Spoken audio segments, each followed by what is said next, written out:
claquete aqui. 3, 2, 1 e claquete. Você viu, né? 3, 2, 1 e claquete. Rapaz, onde você tá aí? Tá quente? Misericórdia, derretendo, meu filho. Pelo amor de Deus. Sem condição de quente. O lugar quente. Quente demais. Misericórdia. Lindão, pega aquele caderno C que tu respeita, né? Dando continuidade ao nosso estudo, ao nosso ensino do eletromagnetismo. Nós vimos de fato eletromagnetismo quando na nossa última aula, verdadeiramente a gente, através da lei de Ampère, definiu que corrente gera campo. Né? Muito bem definido, corrente gera campo magnético, e aí os 3 experimentos de Ampère, né? As 3 fontes geradoras de campo magnético. Então, corrente gera campo magnético. Top. Isso está dentro do que nós chamamos de eletromagnetismo, primeira lei. Nós vamos ver, né, daqui a algumas aulas, o eletromagnetismo, segunda lei, que encerra a nossa matéria de eletromagnetismo, a nossa preparação para vestibulares. Mas, antes disso, tem uma parte ainda dentro de magnetismo, chamada de força magnética. Em alguns livros você vai encontrar influência do campo magnético sobre uma carga, né? Também tem essa parte. Só que como a gente não vai falar só especificamente de carga, a gente vai chamar a nossa aula de força magnética, ok? Essa é a primeira parte. A força magnética, hashtag. Só que, claro, né? A primeira observação sobre força magnética veio de um cara chamado... O que é o 3 na sequência? O que é isso, Luiz? O 3 na sequência? É que você está fazendo em tópico. Esse é o terceiro? Não. Só novo hashtag, ok? Vamos começar de tópico novo. Topzera, porque é um tema novo. Beleza. Topzera, na hora que a gente Tá finalizar isso aí, a gente prossegue. apostila? Repete, Ana. Está sendo seguido na apostila ou é uma aula que não tem na apostila? Seguido na apostila, tá? Lá vai estar a força magnética de Lorentz, ou só força magnética, junto no capítulo de campo magnético, tá bom? Ah, tá. É porque a minha apostila é do ano passado. Aí é o módulo C, campo, força magnética. Força magnética. Qual que é esse tópico? Deixa eu ver. Que mudou alguma topicalização?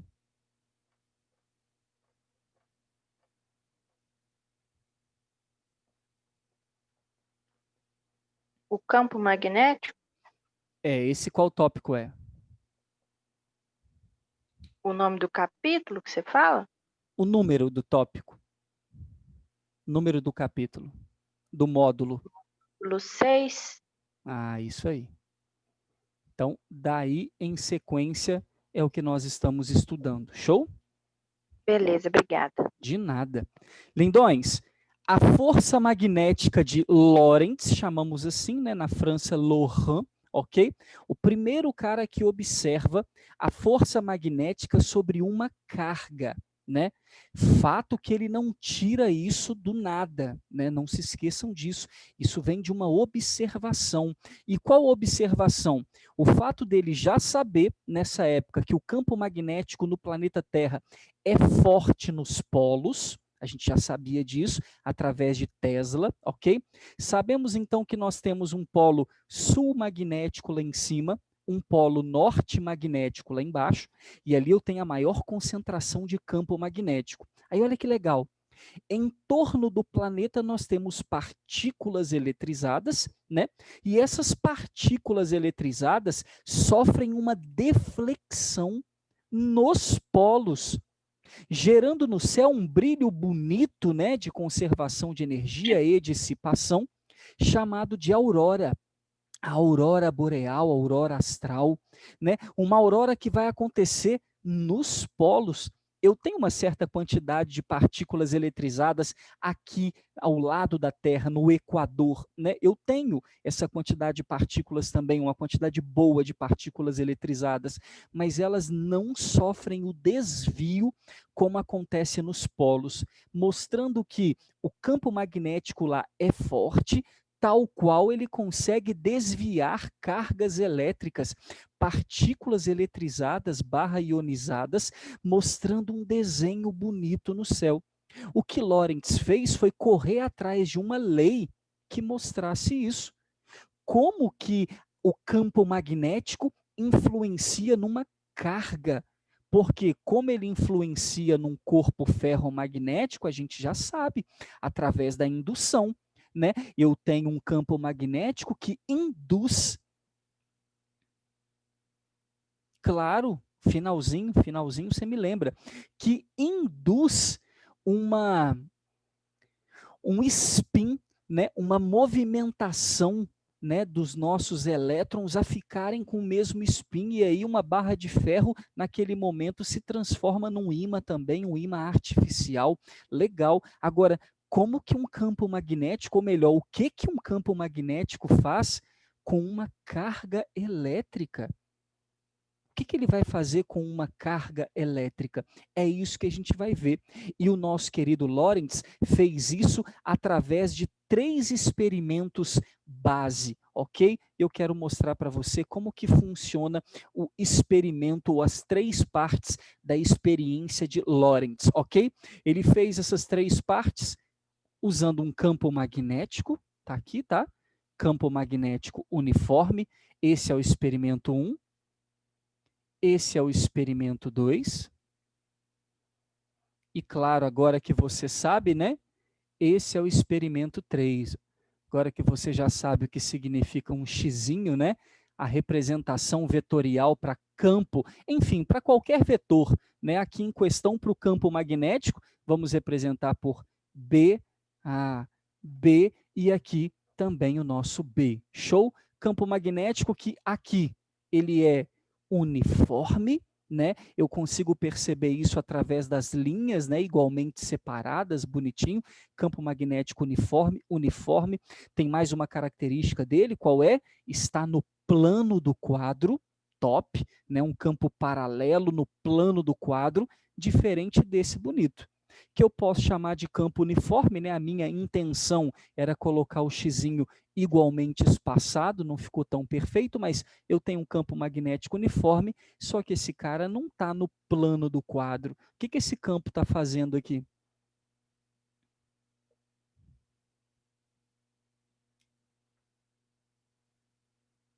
Tá entrando. Show de bola, tá entrando, perfeito, entrando no plano do quadro. O que o nosso querido Lohan fez? Amados, eu estou colocando aqui para você carga positiva e negativa para você entender que ele tentou com as duas, tá? Isso tudo foi feito em uma mesa, em uma bancada, um ímã em forma de U, né, um gerador de campo magnético orientado, e ali no meio ele colocou esferas eletrizadas, bem levinhas, né, para sofrer a ação desse campo e identificar para a gente, né, do que esse campo faz parte de quê, né? Como é que funciona esse campo? Era a ideia do nosso querido Lohan, ok? Então, tudo que ele fez para cargas positivas, ele também fez para a carga negativa. Porém, em 3 partes. A primeira parte foi abandonar a carga aqui, ou seja, velocidade inicial igual a 0. Ele resolveu chamar isso de repouso, ok? Né? A primeira grande ideia, né? Eu vou colocar uma carga lá dentro e vou ver o que acontece com ela. Só bota, deixa lá quietinha, ok?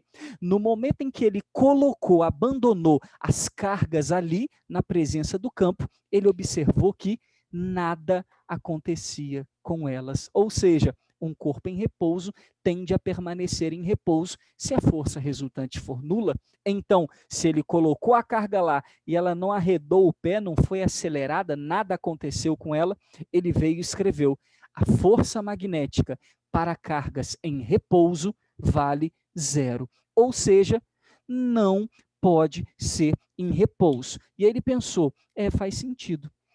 Porque as partículas eletrizadas na aurora, elas se movem, né? Elas entram lá, ali na Terra, né, nos polos, se movimentando. E ali sofrem a deflexão, né? Elas são curvadas. Então ele pensou, vou colocar as cargas em movimento.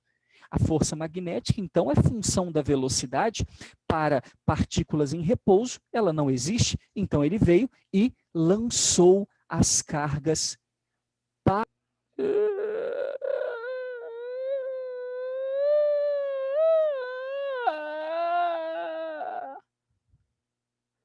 Estamos de volta? Simon, você pode repetir, por favor? Repito agora, porque eu acredito que como cortou, vocês não devem ter escutado, né? Pode Show. falar a partir do momento que ele jogou a carga lá no repouso? Quando ele abandonou a carga em repouso, nada aconteceu com ela. Se nada aconteceu com ela, um corpo em repouso tende a permanecer em repouso, é porque a força resultante é nula. Então ele escreveu a força magnética sobre cargas em repouso, dentro de um campo magnético, vale 0. E aí eu estava dizendo assim para vocês, isso faz todo sentido, e fez na cabeça dele, ele falou, as partículas eletrizadas que chegam nos polos da Terra, chegam em movimento. E aí, quando elas chegam em movimento com velocidade, elas são defletidas, sofrem uma curvatura. Então, pensou ele, talvez seja falta de velocidade, né? Partículas sem velocidade não sofrem ação da força magnética. Então, ele anotou, a velocidade é função da força magnética e vice-versa. Então, o que ele resolveu, moçada? Lançar as cargas. Mas como que ele lançou elas? Paralelas ao campo. Imagina que a gente tenha linhas de campo aqui na horizontal, ele pegou e deu um peteleco na horizontal, ou seja, na mesma direção do campo. Tá vendo? Campo na horizontal, as minhas cargas estão sendo lançadas também na horizontal. Vamos colocar aqui V0 e V0, representando a velocidade inicial. Acontece que uma ele jogou para a direita e uma ele jogou para a esquerda, só para ver qual é. E para a surpresa dele, nesse lançamento que ele chamou de paralelo, vamos lá? Velocidade inicial, paralelo à direção do vetor campo magnético. Perfeito? Esse é o lançamento paralelo. Aqui não é lançamento, porque está em repouso, aqui é o lançamento. No momento em que ele lançou essas cargas paralelo ao campo, ele percebeu que elas continuavam o caminho delas sem nada acontecer. Ou seja, a força magnética sobre cargas, agora com velocidade, mas paralelas ao campo, vale 0. Talvez fosse eu e você, teríamos desistido. Mas ele viu a aurora boreal com os próprios olhos. Ele disse, aquilo existe. Então ele pensou, talvez é só o ângulo que eu joguei. Talvez eu preciso, além de ter velocidade, além de ter o campo, jogar numa direção diferente da direção do campo.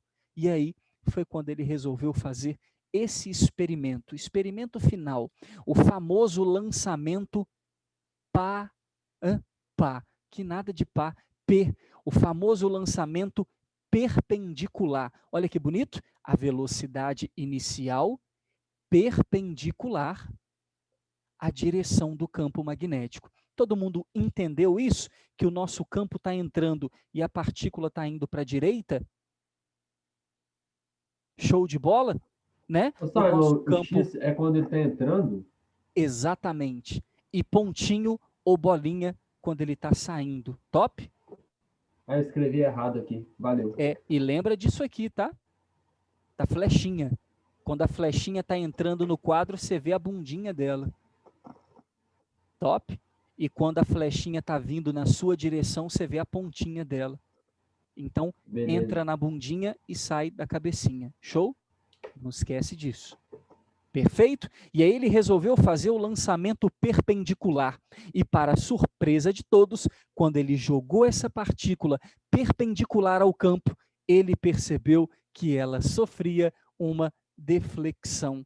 Ou seja, a força magnética não depende só da carga, só da velocidade e só do campo. Ela também depende do ângulo de lançamento. Depende do ângulo de lançamento. E aqui, meu padrinho, a força magnética era diferente de zero. Ela existia, inclusive, para cima, né? Esse foi o sentido da força magnética descoberto por ele para essa carga positiva imersa dentro do campo. Então, a força magnética depende da carga, do campo, da velocidade e do ângulo? Sim. E foi através dessas quatro variáveis que ele escreveu a equação, a fórmula da força magnética, que eu vou mostrar para vocês no segundo quadro, ok? Agorinha. Então, quero muito que você entenda que tudo isso aqui aconteceu dessa forma para a carga positiva, mas ele também lançou a carga negativa ali e também lançou uma esfera neutra, né? E percebeu que para a carga positiva existia força magnética, para a carga negativa também existia força magnética, mas para a esfera neutra não existia, ok? A esfera neutra passava reto, mostrando que depende da carga elétrica. Show? Essas são as 3 fases do experimento de Lorentz. E foi na última, no famoso lançamento perpendicular, que ele descobriu a existência da força magnética. Show? Podemos apagar? Estou na mão de vocês. Por mim, pode. Gustavão deu um ok, Luiz deu um ok, Dani deu ok. Dani, Luísa também deu ok. Então, acho que para ninguém não, né? Se alguém disser que não, me diga não aí, por favor, porque eu vou apagar em 3, 2, 1 e foi.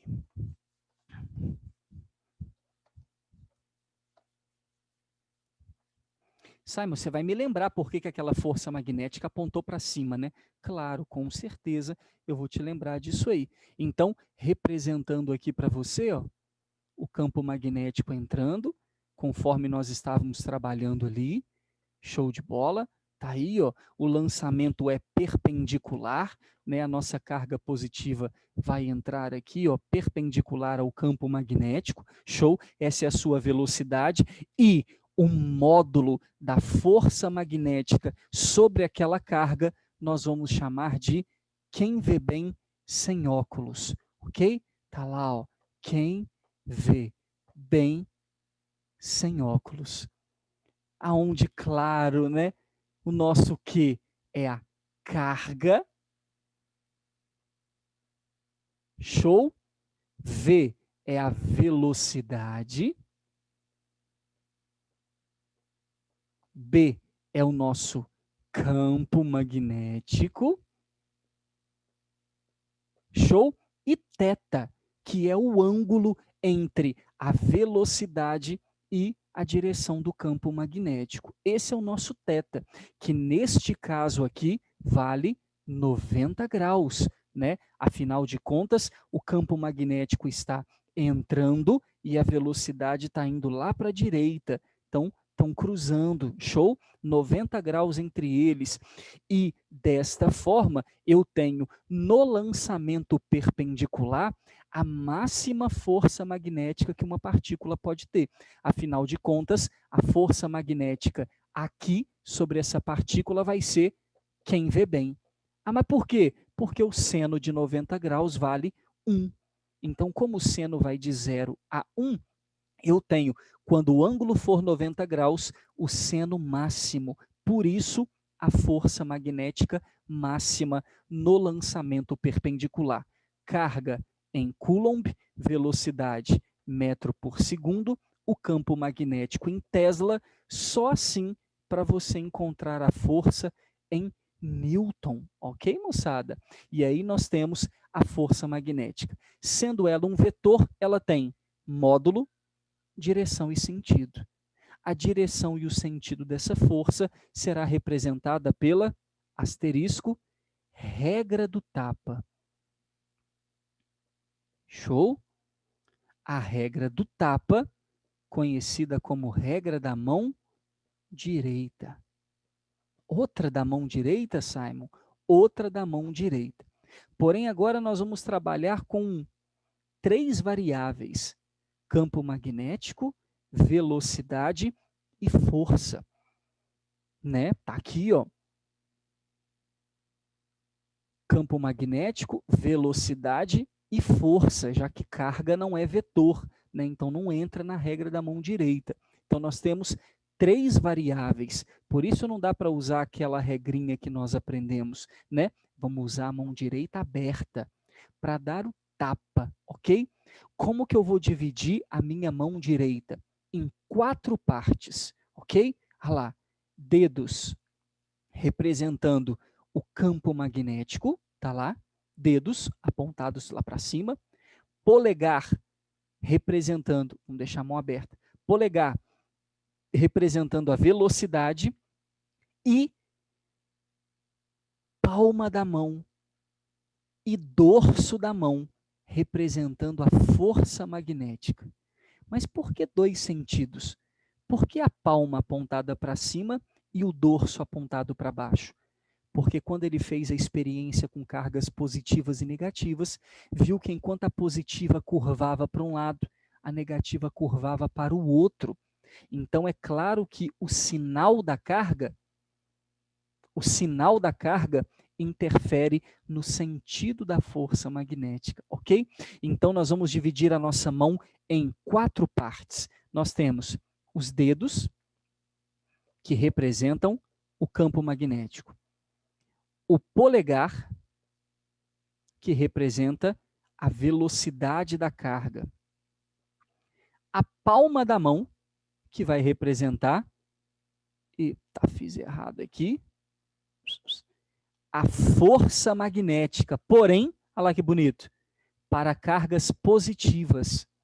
E nós temos o dorso da mão, as costas da mão, ok? Que vai representar também a força magnética, porém, quando nós tivermos carga negativa, ok? Então, nós vamos abrir a nossa mão e fazer o teste aqui agora. Show? Dedos, aconselho sempre a usá-los primeiro, ok? Use os dedos, campo magnético. O nosso campo magnético está entrando, então eu vou pegar aqui e colocar entrando. Você que está estudando no papel vai fazer no seu caderno, né? Ah, tá entrando, legal, tá entrando no caderno. Aqui, entrando. Vou explicar agora, Luiz, com um exemplo aqui para ver se a gente fica mais claro, ok? Então, mão aberta, regra do tapa, dedos representam um campo magnético. Campo está entrando, você vem aqui pertinho da carga e aponta ele entrando. Show, está aqui. O nosso polegar representa a velocidade da carga naquele lugar. Se você olhar aqui, a velocidade dela está indo lá para a direita.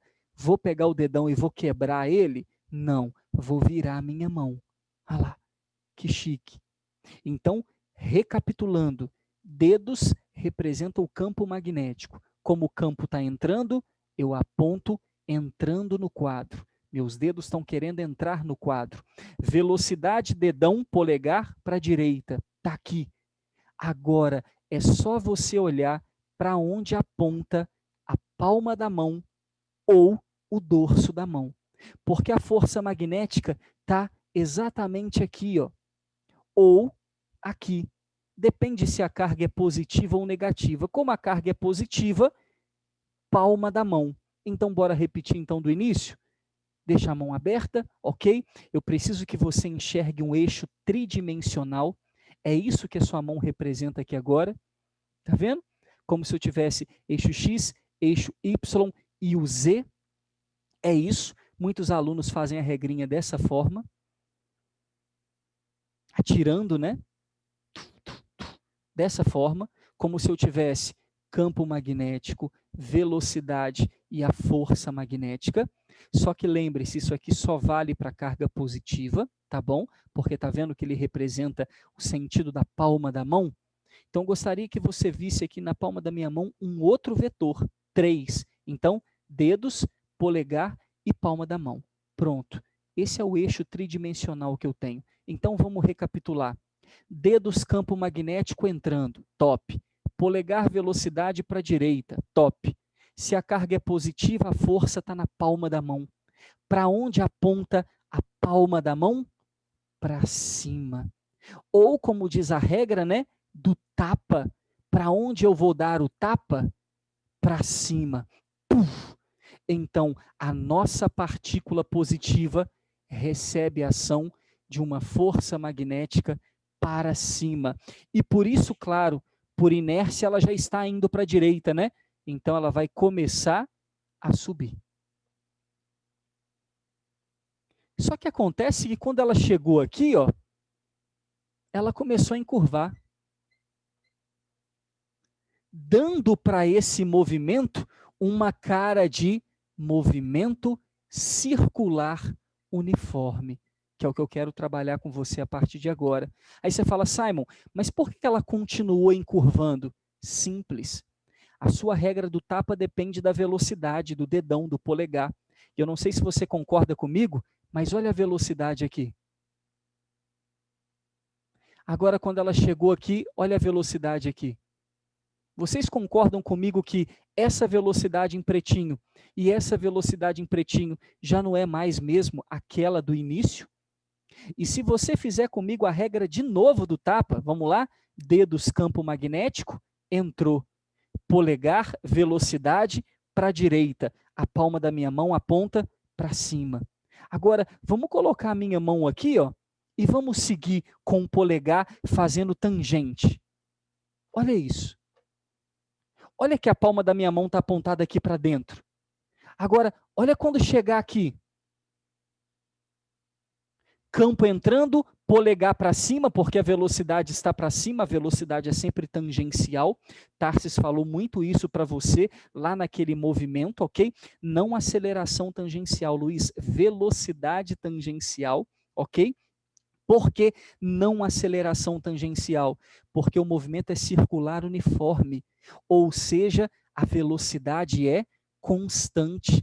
Uma coisa que o Tarsis vai perguntar para você, né, se já não perguntou, quando a gente está trabalhando com aquele movimento, com trabalho e energia, né, a força magnética não trabalha no lançamento perpendicular, não trabalha, porque a velocidade é constante, não tem variação de energia cinética, não tem trabalho, né? A força magnética não trabalha, só que isso eu vou anotar daqui a pouco, né, na hora que eu apagar esse quadrinho. Então, só para você notar que o polegar está inclinando, e se está inclinando, e, por favor, isso não é um eixo tridimensional, você já reparou que a força está fazendo com a velocidade 90 graus. É só você repetir ela aqui. Ó. O senhor vai reparar que a força magnética está apontando para o centro da trajetória o tempo todo. Então, à medida que a minha partícula vai inclinando, né, olha para onde vai apontando a minha força magnética. Para o centro da trajetória. Então, eu posso dizer para você que se ela aponta para o centro, eu posso chamá-la, nesse lançamento, de resultante centrípeta. Entreguei a paçoca. Porque toda resultante centrípeta causa no corpo um movimento circular uniforme.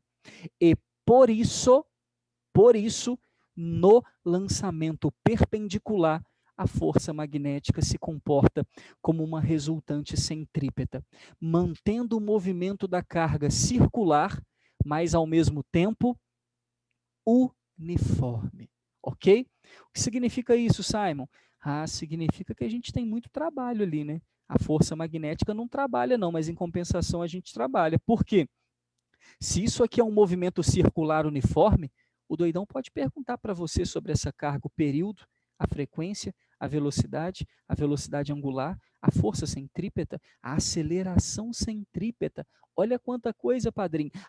O raio dessa trajetória depende de quê? Olha quanta coisa ele pode perguntar para você, já que agora nós temos um movimento dentro do outro. Estudando força magnética, o resultado aqui no lançamento perpendicular foi um movimento circular uniforme. Aí, Ana, Misericórdia, né? Como tem coisa para a gente trabalhar aqui dentro. Por isso que eu vou abrir para vocês nesse nosso próximo quadro. Vou chegar aqui para o lado para que vocês possam copiar. Assimila a situação, né? Os comentários. Assimila a situação aí, né? Ao mesmo tempo copia, né? Se você já terminou, você já desconecta, porque a gente vai voltar no segundo tópico, né? No segundo link, perdão. Você já vai desconectando aí. E aí, aí eu vou explicar para você, Ana, tudo desse movimento circular e o que pode ser cobrado nesse nosso próximo quadro, ok? Aqui, infelizmente, decoreba, tá? A regra do tapa não tem o que fazer, não. Desconecta aí, lindos, para a gente entrar no próximo link.